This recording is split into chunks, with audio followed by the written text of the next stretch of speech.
What's up, everybody? This is your girl, Onney, the CEO, and I'm back with another week in another fire segment. Now, you know we are doing something different on Outside the Box. We are having conversations with a queen, and this particular segment is very special and spicy. So put the kids to bed, put your earbuds in. We're going to be dropping some gems. The foreplay definitely starts way before the bedroom. So if you want to hear more about that, I need you guys to stay plugged in, tuned in, and tapped in to Outside the Box.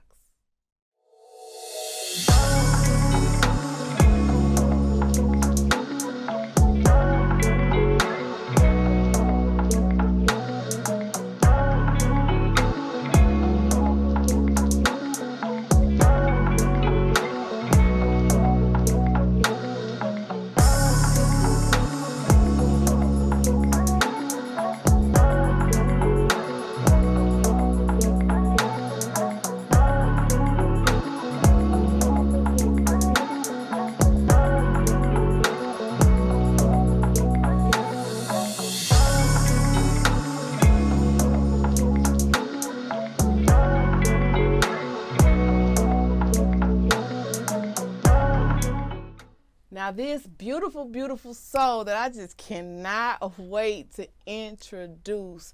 A lot of my friends and family know her as a word mortician. They also know her as a spoken word artist, but she is so much more. And we're going to peel some layers back. So without further ado, I want you guys to give it up for Miss Tiffany Scales. Hey. Hey, beautiful. It's so good to see you. Man, it is so awesome just to fellowship with you. Not just see you, but fellowship. Because every time we get together, it's we like pray. a fellowship. We pray, or we in a position where we have to pray for somebody. However we are brought together, it's always in a high vibrational atmosphere. So I thank you for being here and for accepting that invitation to just come and sit on the couch. Let me just kind of like pick your brain in front of the world, because you have so many gems that I think that people need to be privy to. Just me having short conversations with you, I was able to grab some nuggets and gems that I feel like can impact my life in a positive way. Amen. So I want you to be able to share that with the world as well, because your light is just so bright. So I'm going to give you your flowers while you're here, okay? Thank you, Queen. Now, I know who you are, but for those that are listening and those that are watching, because we are everywhere, tell us who you are, what you do, and a little bit about you. Well, I'm Tiffany Scales. I am the founder of two nonprofit organizations, The Arts Advocate and Toiletries for Families. In a nutshell, I serve and create. I sit on 2 additional boards of organizations that I serve with my heart. The Inside and Out Project, we care about you from the inside out. We do a lot of youth outreach camps every year in different cities. We've done Arizona and Florida. We'll be going to Atlanta this June, and with Pride Houston 365. Oh, that's dope. So you are heavily involved in the community, which Very is definitely paying it forward. So that's super dope. But you are also very well versed in the art of love making, sex, intimacy, communication. And this is something that I know personally just because I've been able to have intimate conversations with you myself, and I'm like, man, this queen, somebody gotta get some of this sauce, because this right here, sauce is dripping. Now, I appreciate your friendship. You know, you are, it's rare. I'm gonna say that you're a rare gem, and so I want to get your views on, you know, communication, emotional intelligence, and mental awareness, you know, and so you can kind of give me a little feedback there where you want to start, because I don't want to interrogate you. This is a conversation. No. You know, I think it's more of the conversation that comes with the affirmation that you deserve to come. You deserve to be. You deserve to enjoy your experience. And when you are investing in your wellness, an expert that I met a few years ago at my church is really big on advocating for your entire wellness, be it emotional, occupational, mental, physical, relationship, sexual. Feeding into every bit of your wellness is allowing this well-oiled machine to move forward and be progressive. And so if you are of age of consent and are able to make a sound judgment decision of deciding to embark on a journey, you deserve to come. it ought to be effective. It ought to be efficient. And not necessarily as easy for the first experience, but that first step is acknowledging, I deserve to come. You know, I told y'all this one is going to get a little deep, a little spicy. I had 2 kids before I even knew what an orgasm was. Ooh-wee. Which, you know, of course, I had 3 kids by the age of 23. I had my first son at 16. I didn't know myself well enough. I was a mother before I was a woman. I didn't explore. I didn't discover, you know. I understood the act of sex, but I didn't understand the intimacy of it. So therefore, I wasn't intimate enough with myself. Right. You know, I still am one of those people where I don't know how to really just get myself off. You know, and I just shared a very, very vulnerable truth. Yeah. I don't know how to do that. So when people be like, oh, play with yourself, or oh, get a rose, or that don't stimulate me. Right. I am actually mentally stimulated. So I have a few toys, but you know, some people, they kind of dusty now. You know, I'm just being honest. Girl, some people who are more driven by mental stimulation, like acts of exhibition, like enjoy literally being watched or being, you know, a little spicy when somebody's like in the mirrors. room behind. Girl, the yes. mirrors. I'm on the ceiling, please. Mama, please don't judge me. You know, but at the same time, there are so many individuals who are not introduced to intimacy in a proper way, right? Sometimes it's been heinous. And so even overcoming the trauma of the triggers that take place, you know, some women and some men, you know, individuals who like to be captivated, who like to be grabbed and pressed against the wall and breathed into, that can be a trigger for some people. Yes, right? You can't do that to somebody that's been raped or molested, or any type of unconsensual sex, or who doesn't like to be touched. Like if their love language is not touch, if they weren't embraced and don't associate love with that, they hold their breath and then you feel rejected. Right. Yeah. Because they literally cringe at the idea of somebody being in that vulnerable of a space. Yeah. And it has nothing to do with you. It's not to be personalized at all. Yeah. It's just their lived and experience. That's another thing too, like understanding that when your partner is trying to come to express their love language in that sexual way, not to make it about you. It might not be about your size at all. Right. It might not be, and that goes for women too, because some women deal with that. Body they go, dysmorphia. Yeah, all of that. Whether it's your size in your hips or size in your vagina. Sometimes it has nothing to do with any of it. You know, they be thinking, oh, if I can get it super tight, or if I can do it. No. Do you mentally stimulate that man? Hello? Do you create a safe space for that man? Because the foreplay definitely starts before the bedroom. And he has to literally want you. It's just like a man who's been with a woman for 10 years, but when he see her in that kitchen and that cooking, he still walk by her and slap on her ass just to let her know, baby, you still get this. You know what I'm saying? For sure. And that creates an anticipation of like, man, you know, I'm turned on by that. Or just being able to just be a safe space for her to come and say, hey, you know, I don't like it when you do X, Y, Z. For sure. Not to make it seem like, oh, I'm just a terrible lover. No, that's when you... It's just not working for me. Open up and say, you know what, well, what do you like? Let's discover. Let's try some things together and find out what's our, you know, ebb and flow. Because what happens is we never really get a chance to discover ourselves sometimes. And so relationships in that sexual element becomes such a cut, copy, and paste.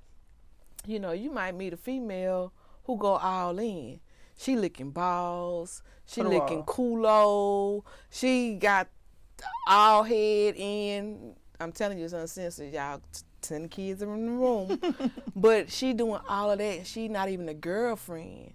And then you find a woman that got boundaries who feel like that's something you do for a spouse. Right. That's very, very intimate. But that's different, though, because you have some people with perspective where I can fuck you and not feel it. That, too. Right? And they're less inhibited because there's no deep breath and eye contact to make you take this, right? It's more so I'm about to get you off and make you know who it is. And then so ego is driven with a lot of activity and individuals. I don't like that. But there's a lot of people like that. And a lot of people wonder why there's such a disconnect in the bedroom. Exactly. You know, there's a lot of relationships where people are literally married to their best friends but are sexually starved. Like they don't want to cheat. You know what I'm saying? But there's areas that they can't communicate with or can't come to an agreement to say, hey, I'm not putting a pun on you. I'm communicating my needs. And that needs to be a safe space that is not for you to get defensive or feel offended, but to say, you know what, she cares or he cares because they're willing to communicate that. They didn't ghost me because I didn't get it right. They're coming to tell me, saying, hey, that's not my love language. Because old girl might like being choked. I might not like that. I might like a little choker, man. But we're not finna, that's not the conversation. I'm just saying, but not that, you can't copy paste it. For sure. You understand what I'm saying? And it's a time and a place for that as well. If we are just had an argument that we had no resolution and didn't get any clear understanding of, I don't understand in relationships that's so toxic that they fucking fight all night. Like I lived in an apartment once, and I had a neighbor, and they would fight. Like you could hear them screaming through the walls, and then at 2 a.m. in the morning, the headboard bam, bam, bam, bam, bam, bam, and it would be like that from 2 to 5 a.m. and they bam, bam. I said, oh my God. You know, you got to understand some individuals. A lot of us are independent. A lot of us have been conditioned to get it done ourselves, to have every hat on like we do, and take care of it ourselves. And so some relationships, be them heterosexual, homosexual, transgendered, or non-binary, a lot of relationships where there's argument, there's friction, there's that ego, you know, animalistic, and then there is the progressive to get to sex because it does turn people on. Whereas other people are like, this is toxic, this is not healthy, you can't have no pussy. And so it really depends on what your flow of communication is or how deep you are in the relationship. Because if you don't have a bond, you're not going to get the same kind of submission or access. Right. But for those that are maybe married, you know what I'm saying, more committal. You know, that's when it really becomes a challenge. You know, because what people don't understand is, and I'm no relationship expert. Let me put my little disclaimer out there. I've heard all the tea. I know. You know, I know a lot. I just learned in trial and error. In a marriage, you're not in love all the time. No. Although you love your person. You choose every day. You choose to love. That is an act. That is a conscious act of love. Yes. Because hell, I might go out and see somebody that, you know, look better than you. Oh, whatever, got a whole lot better. But that because I choose to love, I'm not gonna step outside of the boundary of the loyalty of the trusted relationship. If I got cheat, I don't need to be with you. I can just be a single hoe. But you gotta understand, some people really are just being a hoe. Some people don't value their pussy, their dick, or their mouth. They don't value their body or the access they grant. And so, let me take that back.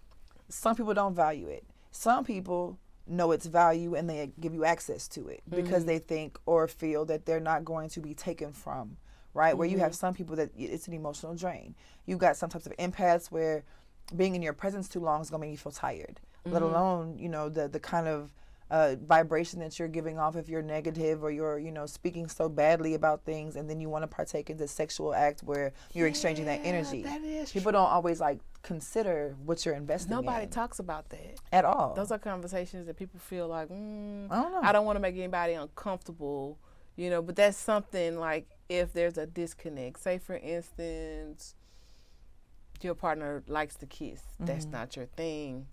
And they internalize it as, oh, she doesn't want to kiss me. Right. It's personalized all the time. It's not that, you know, or there's different things. I'm just throwing stuff out there because that's not my issue. But one of y'all got that issue, right? You know what I'm saying? Like I've been in rooms with women who are just sexually frustrated.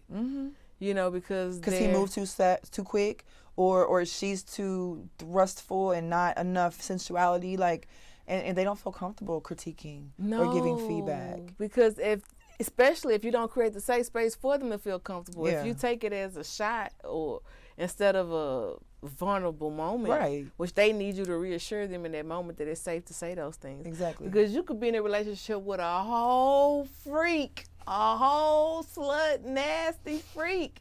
But you don't even know it because you didn't judge her the first time they said something about their love language in the bedroom. Right. You have to make it okay. Even if he like that slutty stuff, if that's not your thing, ladies, just tell him, oh, well, that's interesting. I'm not really into that, but, you know, that's interesting. You know, you don't want to judge nobody, but that don't mean you have to partake. That gets to be so hard, though, because you have some men today who are more likely to come out with anal play being something of a preference, right? Mm-hmm. And in heteronormative relationships, but you better not say it out in public, though. Right? It gets chastised, and it's not fair. It's not fair because you deserve to come. Yes. And if your G spot is there has to be something that gets you there. It's just the same frustration. But if you have a job that causes stress and you're not being paid enough to supplement that, you definitely would be more benefited by having a physical or a mental stimulating experience to give you that, replenishment. Mm-hmm. And so I think the affirmation for everybody is I deserve to come. Mm-hmm. Grown folks do. Yeah, grown folks too. Because them old folks still be getting it in. I'm telling you. I mean, like, ooh, they be chasing my daddy down there at the senior living facility. I'm like, I better leave my daddy alone. That's so cute. Now, the importance of quality time. Now, us being women that both wear many hats. Right. To be in a relationship with me requires you to schedule your quality time. A lot of people don't understand that. What are your views on scheduling the time you spend? Because people be like, "Oh, you make time for what you want to make time." Yeah, I mean that's a true argument, but at the same time, you value the time you get too, right? Right. So when you take into consideration that you're with the boss bitch who's busy, and you can have lunch with her, or you can enjoy ice cream with family, or you can have a good conversation, or just laugh watching TV. Those moments are not to be taken for granted. Those are moments I would say should be breathed in deeper. Because the same time is passing, whether I'm with you for an hour or 10 minutes. But when you value those moments, it makes it better.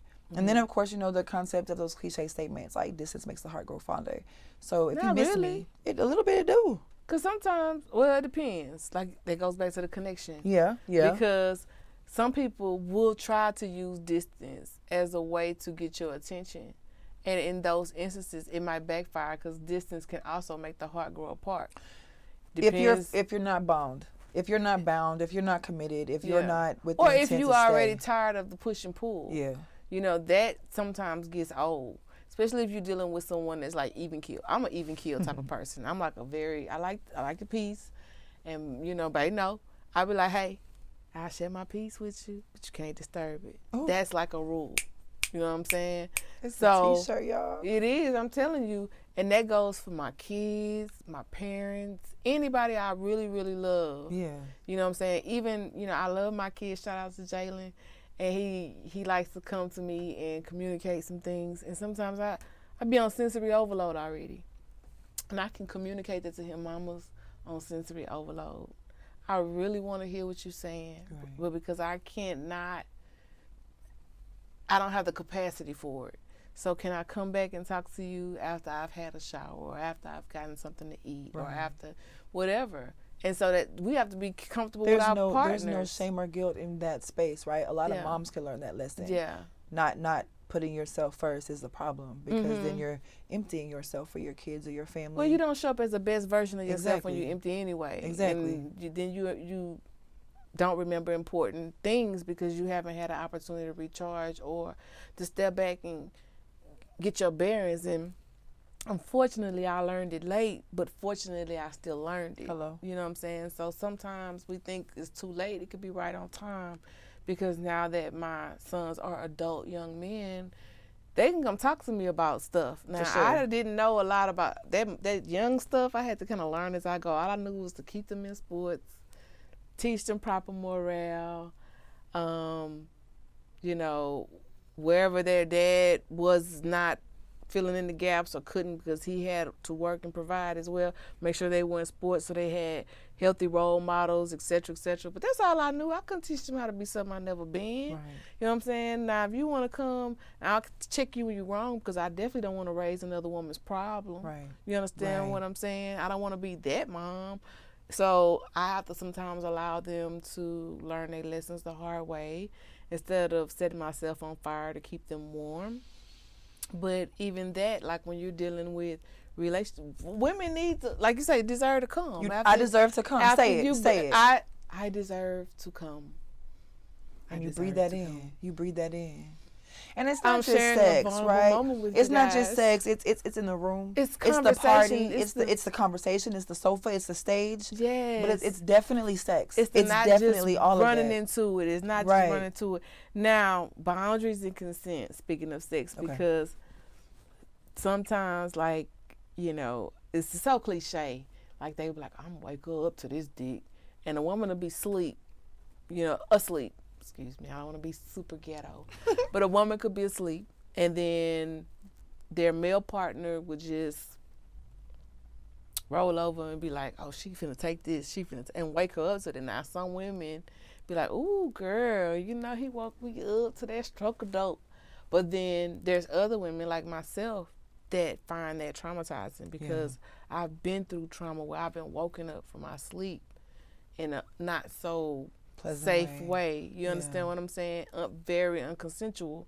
So for someone that I love and I trust and I'm in a vulnerable space with, enough to be able to go into a deep sleep with, because you know that's a big deal. Yeah, because baby, listen, if she's snoring, be appreciative. You got access to vulnerability. Because if I don't trust you, baby, I'm one eye open the whole time, the whole trip. I ain't slept yet.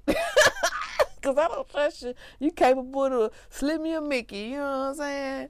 Listen, I have to make sure my location stay on so all my crew know where to find me. A whole other country location safety on. First. Yeah. For real. Everybody know what I mean? Yeah. Yeah. All details. You know, it's sad because when you think about the freedom you have as a woman, but the boundaries that exist because of your safety and the upkeep of it because of an experience that you had or one you want to avoid, it's frightening. It's also frightening. It's not just, again, LGBT couples have the same experiences of not being okay being woke up to something or being okay with it, but there's also the trauma for individuals who are lovers, who then have to learn to love without touching or without speaking, you know, certain things because being nasty is embarrassing. Some people never been taught that. Yeah. They literally learn how to make love off TV and flicks. That's why they spit on stuff they ain't supposed to. You say they do what? That's why they spit on stuff they're not supposed to. Come on, they threw off your whole pH balance. Like, just spitting. No, do not come in here with your Newport breath spitting on my First of all, if you smoking cigarettes, you can't play over here. Secondhand smoke causes problems. Yes, it does. Any kind of smoke head cause problems down there. Pretty much. Yeah, if you down there.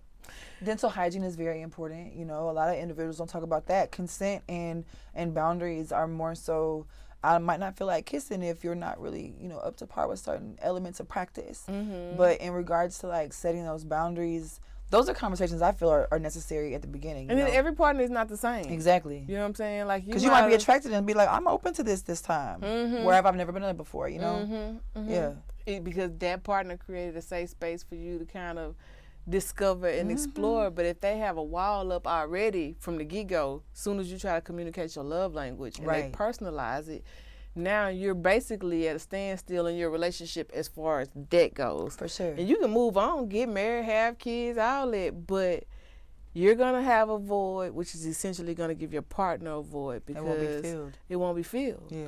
You know what I'm saying? And that is my concern. Like, it's not going to kill you to learn the language you don't know. Yeah. Right? Like, I've done exercises with couples and even strangers where you place your hand on their thigh and they take a deep breath in and slowly exhale to allow their amygdala to store an attachment to an experience that doesn't hurt or harm them. Right? Intimacy development is possible. You have a sex therapy and different bouts of intimacy exposure to where you learn to adapt to the environment because you choose to build the trust. It's not always off chemistry for off jump. You know, you got some times where on sight, just because I took a deep breath when you did and we riding with this, right? And other times it's a development of trust and respect because once I respect your mind and I see that you're doing something. Because women can set out and just like men can be like, man, I knock. You know what I'm saying? I knock her frontal off. You know what I'm saying? Just like a man can say that, a woman could be like, handle it. Ooh, I just You know what I'm saying? I climb that ladder and then be done with it. Right.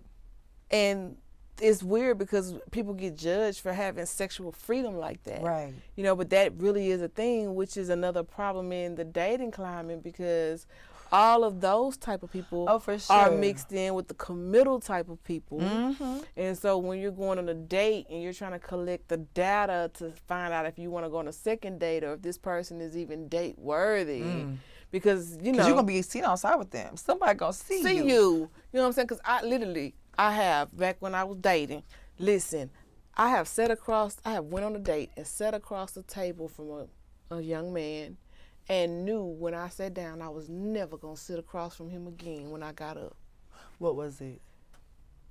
He was bragging about his money. He was bragging about his cars and his businesses. It was all like superficial, and nobody talks about their passions, what drives them, or what wakes them up in the morning. Like, and those surface topics, they don't really grab the attention. Because that has nothing to do with you. At all. You know what I'm saying? Like, and you can lose that tomorrow. You can lose it That's tomorrow. tangible. You can lose that house. Look at all them people when Hurricane Katrina came that lived in them mansions. They was down there at George R. Brown sleeping with the people that been homeless.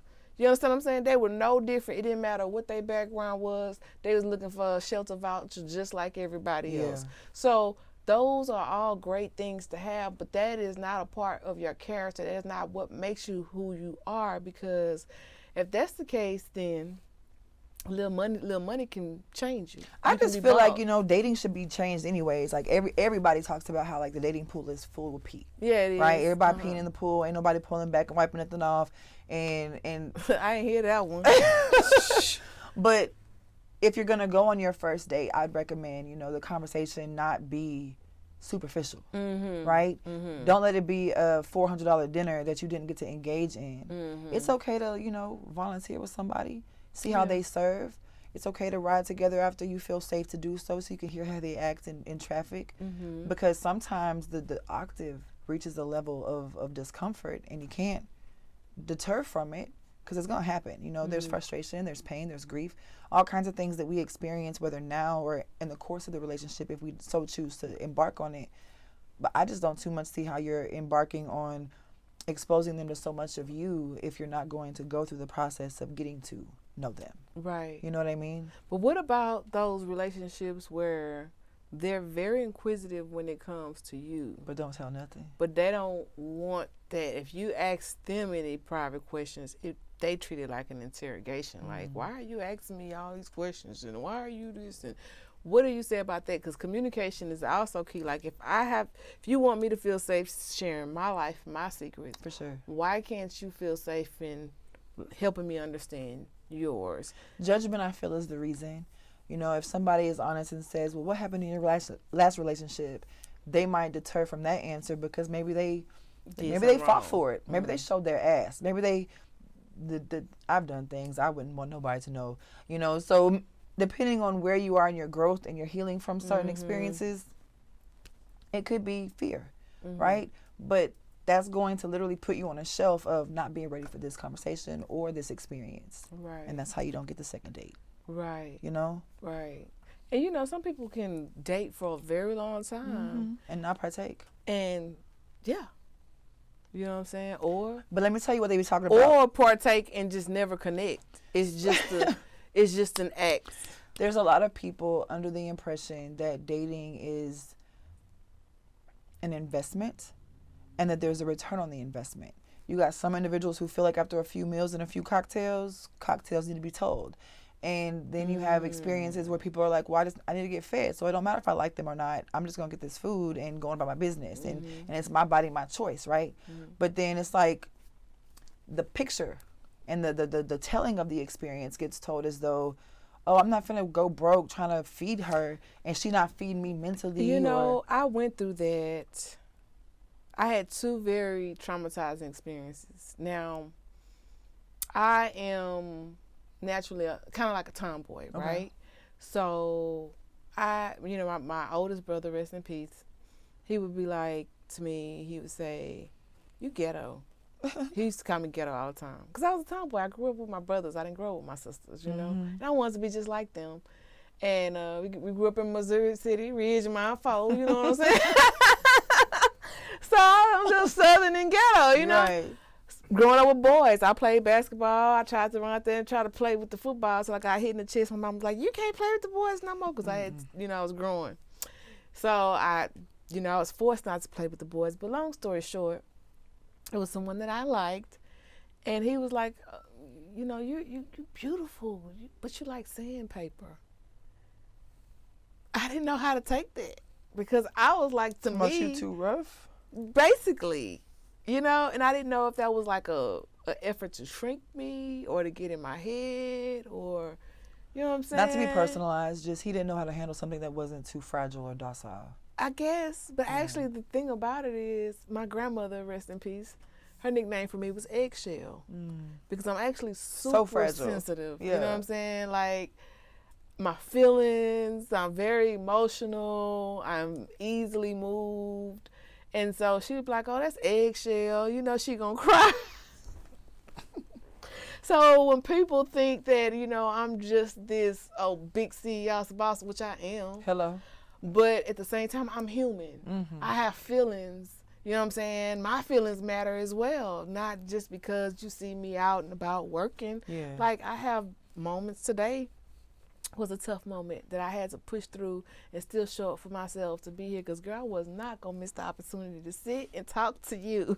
Likewise. It was a long, long day. Yes, but I'm glad that you're on this journey with me because this conversation is so dope. Now, I want to segue into the supplement part because when I go back, for me, I'm like a sapiosexual. Yes. So I'm not really turned on by looks because you could look perfect, chiseled, perfect teeth, perfect, and you might be good to fuck, but not to be intimate, like where I actually come. Yeah. You know what I'm saying? That's not gonna make me come. So when people be like, "Well, what is your type?"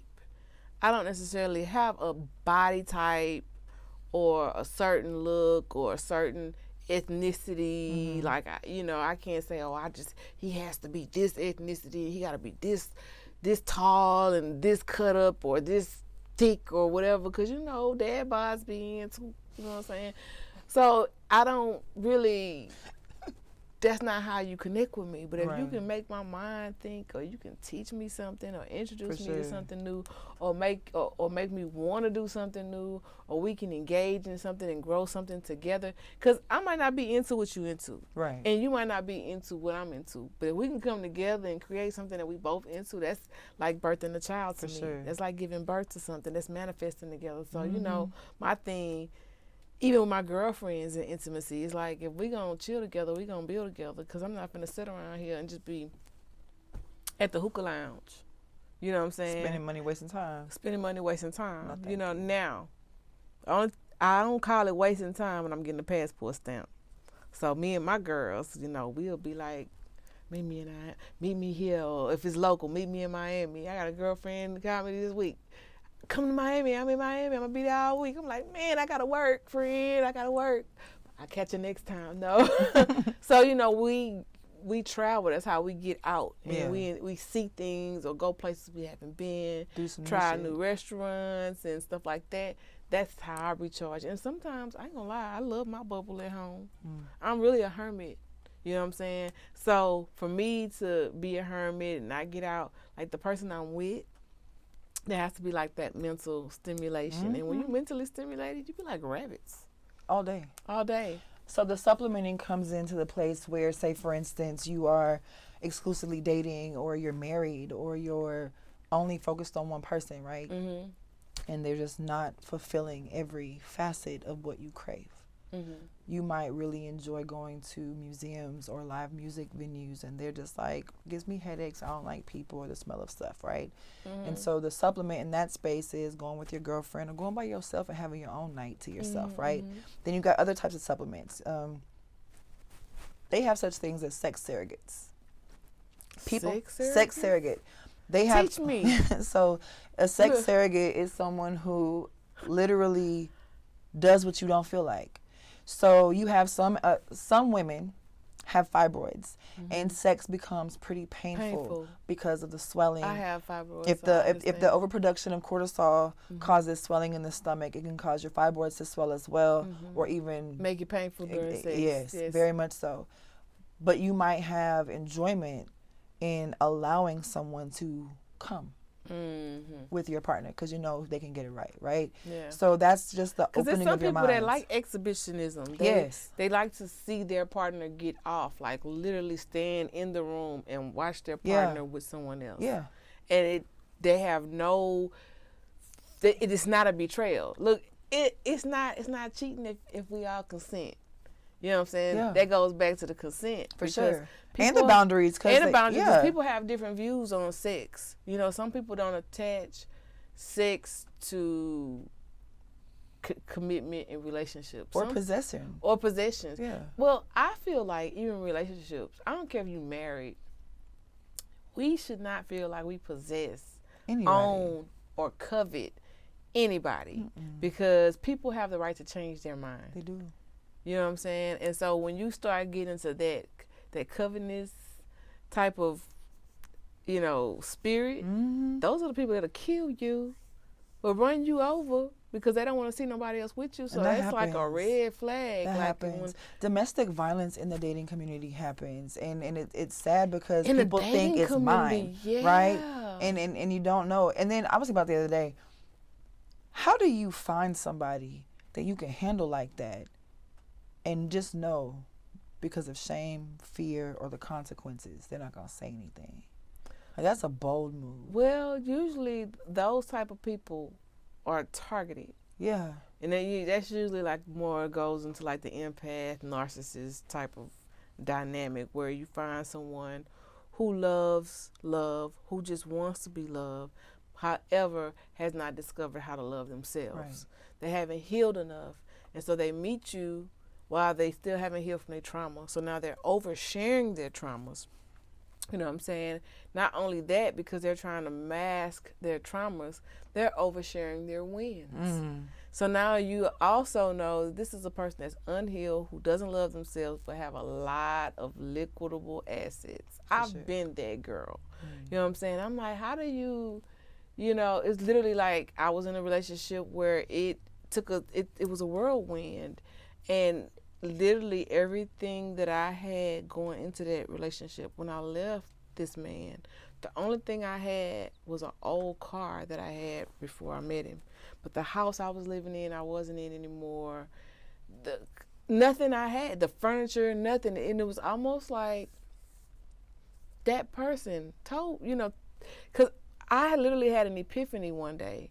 And it said, if you marry that man, you're going to lose everything you got. Ooh. And at the time, because so many people did not want me to marry him, I could not decipher if it was God's voice or if it was all these other people projecting their opinions on me. So I did what I thought I wanted to do without listening to my, in my spirit. Yeah. So I literally lost everything I had. I had to completely rebuild. And that's another thing, the shame of having to after a relationship that you thought was going to be a forever type of thing. For sure. You're very public about it. You're very open about it. And then it doesn't work. You know, I was embarrassed because people assume that I should have known better or I should have did better or made a better judgment. But what I tell people also is people can pretend well for a very long time. And so now I'm almost afraid of marriage again because sometimes people will date you, will be in a committed relationship with you for years. And the moment you say I do, the mask comes off, the costume is hung up at the door after the reception.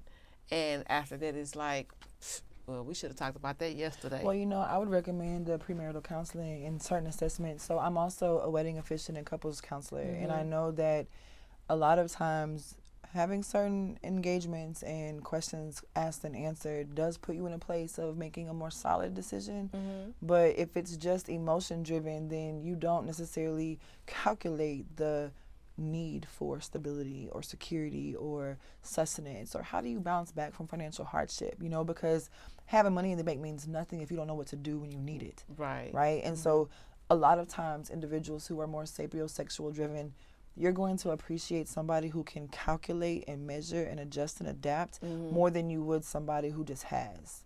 Because that expectation becomes a little egotistical at times in certain conversations, because they expect what they want to be their possession, as opposed to appreciating the moment that they get access to. Right. You know? And so how would you suggest you to communicate that to a partner? The need? Like, yeah.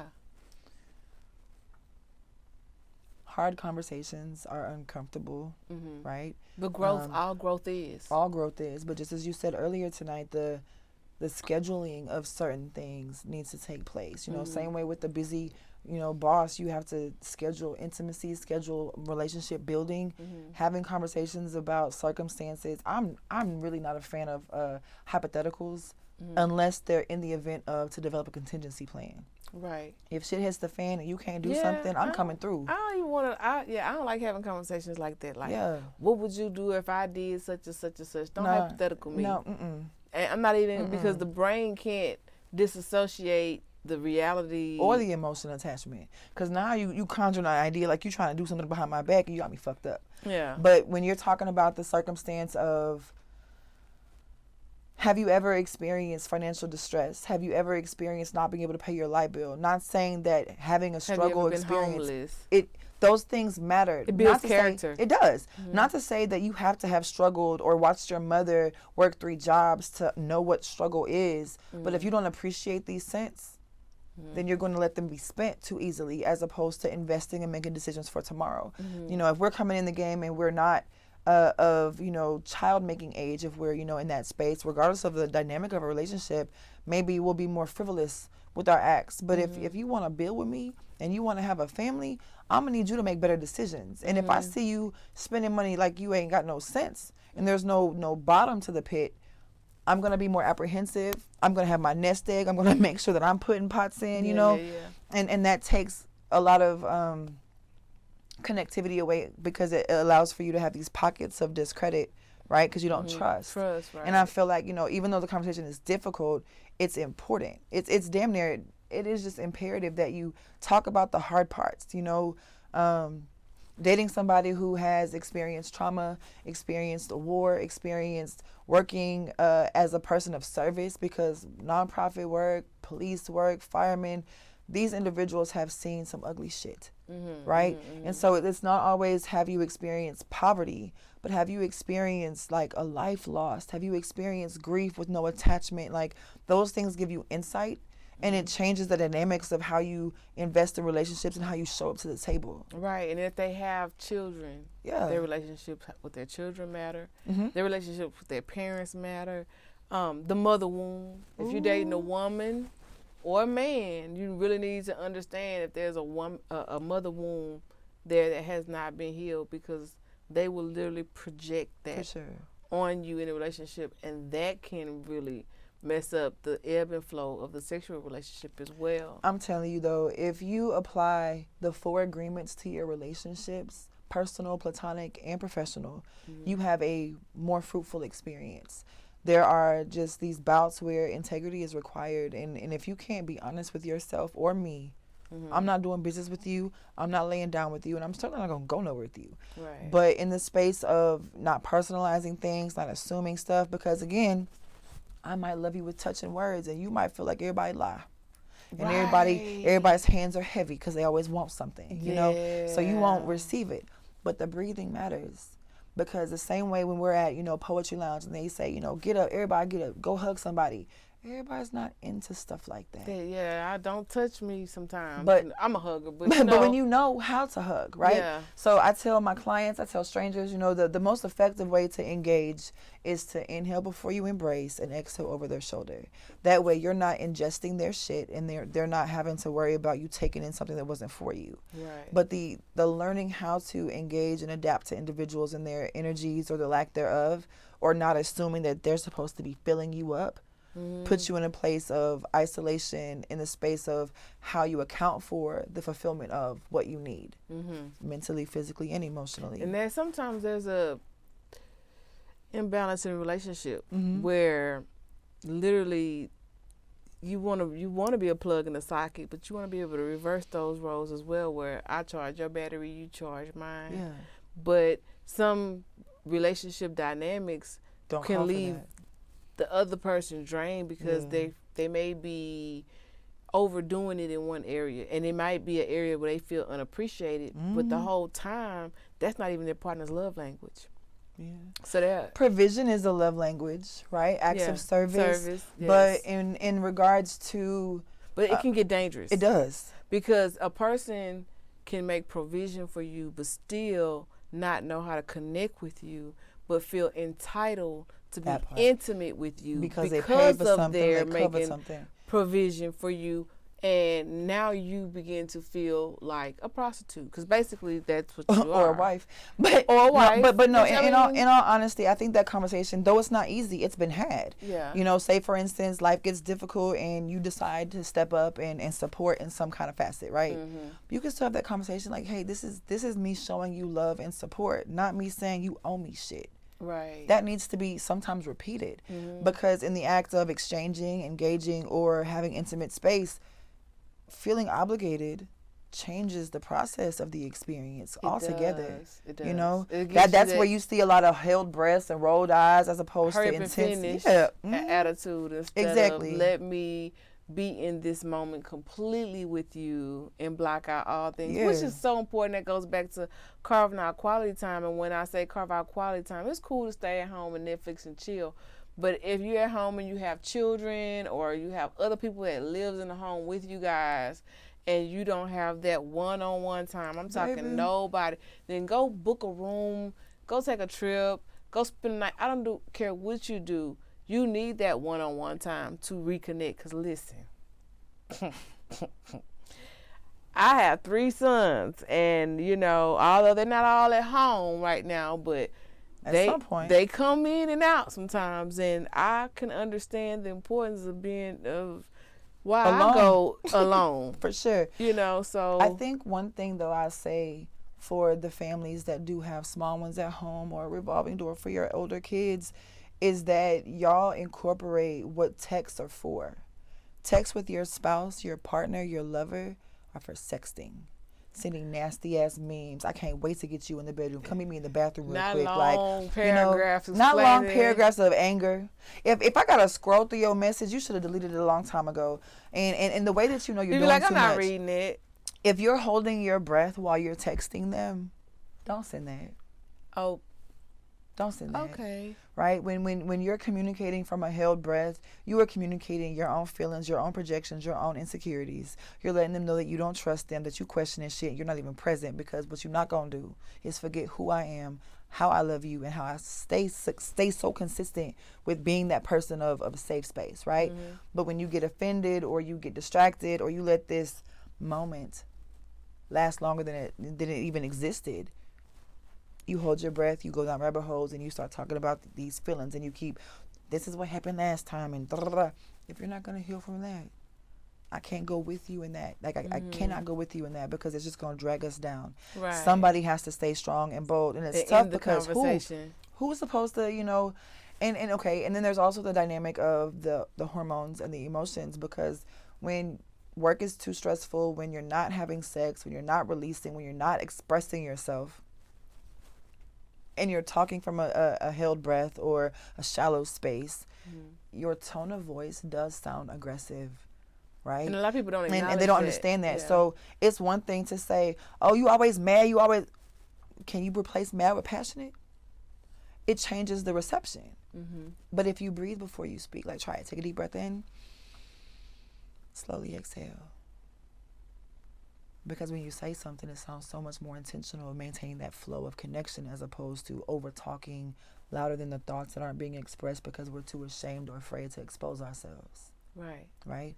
But it keeps you in that peace-filled space. It does. And when you breathe with your partner, when you breathe with your mate, when you breathe before you speak, it keeps you connected. Like, I got chills because the vibe changes. It's no longer the elevated tone of aggression or oppression. It's I'm strong in this moment. Yeah. You know? And I stand on that. Mm-hmm. Yeah, I love that. Thank you. Of course. Girl. So I really thoroughly like enjoy. It's so much other stuff that we could talk about, but you know we'll be here all night talking about it. Just give us some nuggets that you can, because they're definitely making time for each other, creating a safe space to communicate, trying new things, the supplementing, like if that person is not mentally stimulating you, start reading audio books. Book. You know, audio watch some books, videos, documentaries, those things Feed like your that. mind. Feed your mind. Also, learn your partner's love language. If they like, you know, missionary and you like ratchet sex, have that conversation. Maybe y'all can, you know, compromise somewhere in there. And then if you have boundaries, just tell yourself that it is okay to communicate your boundaries, because at the end of the day, what's the saying? You deserve to come. I'm telling you. That's right. So we definitely enjoyed communicating with you. Thank you. I will walk away with that I deserve to come. You can even say that when you learn how to masturbate. It's not the same. It's not the same when you're driven by mental stimulation, when you're responsive to touch, right? But when you condition yourself to tell yourself, I deserve to come, you take a deep breath in and you slowly exhale, you are allowing your body to attach itself to that statement. That affirmation is being brought into fruition, right? And so when you take yourself from an isolated space of acknowledging what you judging deserve. yourself. Exactly. So, I mean, that's like, if you're going to have a one-night stand, go take your shower. Before you get out the bathroom, look in the mirror, I deserve to come. And it changes the way you walk out the room, the way you enter that bed, the way you enter the kitchen, however you decide to partake, you know, but stating the truth, embracing the truth, ingesting the truth. Some women that do one night stands because they deserve to come, and they might not want him for nothing more than that moment. Yeah, you know what I'm saying. And men get traumatized by that too, especially, you know, they don't even have a safe space to communicate that. Yeah. Like, dog, I really liked her, and we had sex, and I ain't never hear from her again. And they start, you know, was it that bad? You ghosted me? But no, it just was. This is what it is. It was what it was, because you slip, trip, and sit like, can I say it? Yeah. But, you know, men go through that too. Just everybody like women. does. Yeah. But that's the but one thing that we don't acknowledge. But only women get the platform to communicate that. And I mean, fellas, you deserve to come too. Yeah. You deserve to enjoy your experience, and in doing so, you learn to. You know, you got some folk who talk about how, like, they've dated somebody for a long time and they never got there. But then the next person they dated, they were more open to, because they healed or they overcame this transition. Or just that person just created a safe space in that particular environment to take the time to get to know their body. Yeah. And their love language.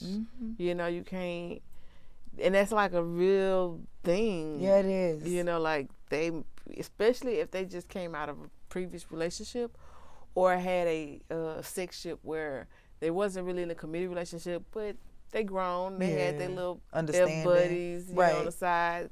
They both had a understanding, and she did some real slutty stuff for them. You know what I'm saying? Because they was getting each other off, and now here you are trying to take them serious, and you don't want to pull out all the red carpet because, you know, you still ain't got no ring on your finger yet, and you don't want to put all the mileage on. Because listen, when I want my husband to feel like he got the most precious gift, like when I turn him out, cause when I turn him out, I'm not turning him loose. Listen,